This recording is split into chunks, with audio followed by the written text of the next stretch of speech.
Le trafic ferroviaire a été fortement perturbé par le passage de la tempête Darag. Ce mardi, la circulation des trains restera d'ailleurs interrompue entre Yvetot et Le Havre. Une situation qui n'est pas sans conséquences pour les usagers invités à reporter leur déplacement. Avec nous, Daniel Grébouval. Bonsoir et merci d'avoir accepté notre invitation.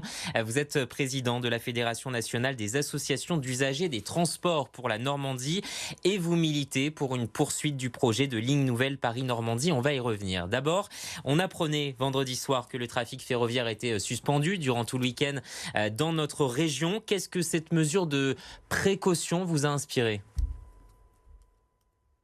Alors, le stop train est une mesure qui est très très pénalisante pour les usagers, pour tous les gens qui ont besoin de se déplacer par le train en Normandie, entre Paris et la Normandie.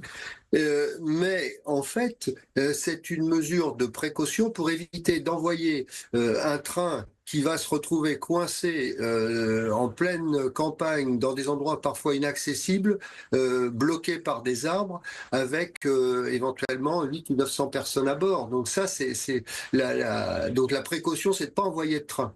Alors le problème, c'est que on n'a plus de circulation de train en Normandie pendant que on peut circuler sur l'autoroute et que en fait les gens utilisaient soit leur voiture, soit le covoiturage, soit les cars Macron qui faisaient le plein. Tout était réservé et à des prix extrêmement élevés hier, hein, pour certains trajets, Le Havre-Paris par exemple.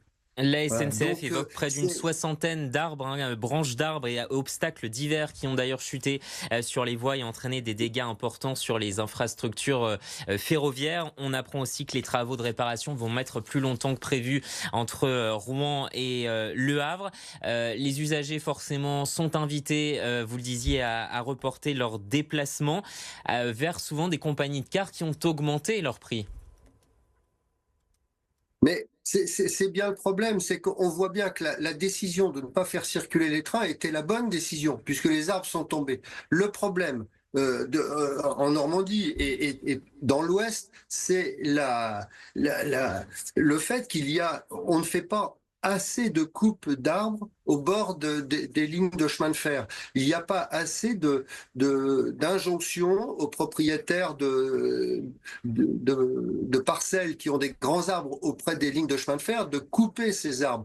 Et on voit bien le résultat de ces chutes. À chaque fois, ça obstrue la ligne de chemin de fer, ça dégrade les caténaires, et les équipes de réseau, de SNCF Réseau, sont très mobilisées, hein, pour remettre tout ça en service. Lorsqu'il y a eu la neige le 21 novembre, beaucoup d'obstructions avaient eu lieu. Les équipes avaient remis en place, travaillé énormément pour dégager les voies le 22 novembre pour établir la circulation des trains. Et le 23 novembre, il y avait un coup de tempête qui à nouveau obstruait les voies. Donc le problème, c'est bien la présence de beaucoup, beaucoup trop d'arbres au bord des lignes de chemin de fer de Normandie et d'autres secteurs de l'Ouest.